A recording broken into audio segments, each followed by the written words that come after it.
We have a particular focus that we want to be the super bank where you can do everything you want, but we also want to have that focus on trying to do one thing and doing it very well. With a lot of the tech companies, you see that. They'll start up, they'll focus on one niche problem, and they'll have great pricing and great user experience, but they're focused on that one thing. And yet, it's a good point that many of the banks, they have this full horizontal feature set of retail banking products. So a customer can go there as a one-stop shop for all of their needs. So for Starling, our perspective is we very much want to focus on being the world's best bank. So you come to Starling for the bank, but we understand that you have these additional needs and we want to help you to meet them. So that's where we're building out our marketplace, which is effectively an app store of banking products.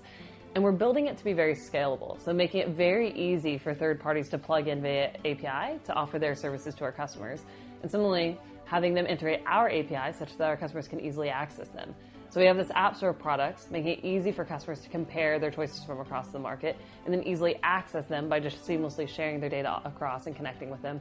And then coming back to Starling to be able to view and manage that ongoing. So all of a sudden you have your bank account, but you can also see the status of your pension or your mortgage or the types of insurance that you have brought out. And you can easily manage that from within Starling as well. With alternative finance as well as other forms of financial technology, there is a side that is very much disrupting traditional banks. Because what we're seeing is it's offering a different user experience, a lower price point, often being more transparent for consumers. But what we're really seeing is that this competition is actually motivating the banks.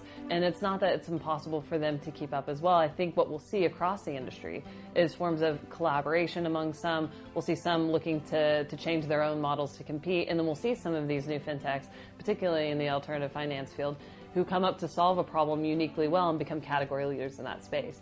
But I think the market is big enough to really, they won't disrupt or destroy. They'll disrupt, but they won't completely destroy all of the incumbents. It'll very much be kind of a shared ecosystem as everyone's kind of moving in line together. I don't think that alternative finance will cause chaos in the market. What we've seen today is that there's this problem that banks weren't giving very high interest rates and yet had high interest loans. And so that's shifted somewhat since the financial crisis, but these alternative finance models were great because it gave this lower interest way, lower cost way for people to get loans. But similarly, if you were an investor and you wanted to invest into like a peer-to-peer lending platform, then you could get much higher interest and return on investment. And so it was creating this new model of doing things in a peer-to-peer and an alternative way that was creating real opportunities for customers and for businesses as well. So I don't think it'll cause chaos necessarily. It'll just cause a different way of using technology to provide goods and services.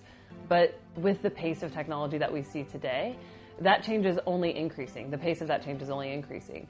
So the banks will additionally have to try to keep up and try to keep pace if they want to stay competitive.